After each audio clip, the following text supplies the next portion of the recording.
You know who is here is Nick Bosa, and he said he wasn't planning on showing up until week 2, but that Kyle called him. Kyle Shanahan and explained why it was in his interest to go to OTAs and why it was in the team's interest. And he asked Nick if he disagreed. Nick said, "Oh, absolutely not." What do you think of Kyle calling Bosa directly and asking him to come to OTAs? Maybe he knew Brandon Ayuk wouldn't be there. He knew Jawan wasn't going to be there. He knew CMC wasn't going to be there. And he was like, come on, man, please. Like, it feels like that. But I mean, again, I think it's easier for Bosa to be there. He's already got paid, and it is good that he's there. Ideally, you want all these captains and leaders at OTAs, being leaders, showing the rookies how things are done and that you're all in on this team and you're motivated.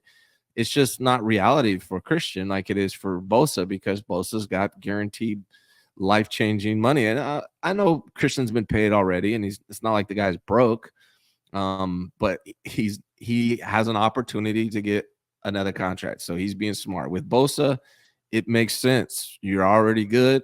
You got guaranteed millions and millions of dollars, and it probably is good for Bosa to be there because he didn't have the best year last year. He needs to be in football shape. Whatever he was doing at home on his own individually didn't really prepare him for actual football. And I think that's a big reason why he struggled a little bit last year and wasn't himself. So I think it's good for Bosa, it's good for the 49ers, and it's good for Kyle. If Bosa weren't out there, then that would mean there'd be no Bosa, no Warner, no Trent, no Travarius Ward, no Hufanga, no Greenlaw, no McCaffrey, no Kittle, no Jennings, no Ayuk, like no team. And the young guys aren't going to see what it looks like. They're not going to get the right models. They're not going to see, like, not just from technique perspective, but like intensity, all of it.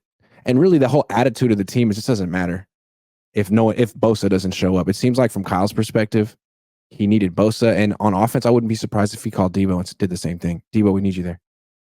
Yeah. We paid you. Debo's there.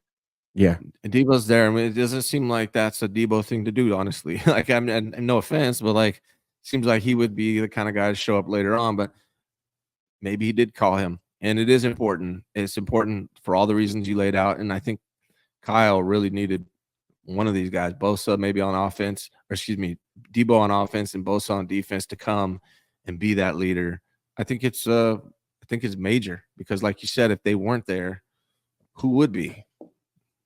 And like, you have to understand, they don't want to be there. Like, Bosa made it pretty clear. Like, yeah, I'm, doing Kyle a favor, doing the team a favor. Like, yeah. He even said that what he does back home is more strenuous.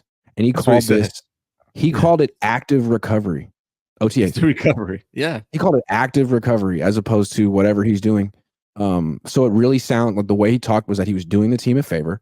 He was doing Kyle a favor. And really what he gets out of this is like rest, recovery, and being around the guys. Like, he graces people with his presence. That's what he's doing right now.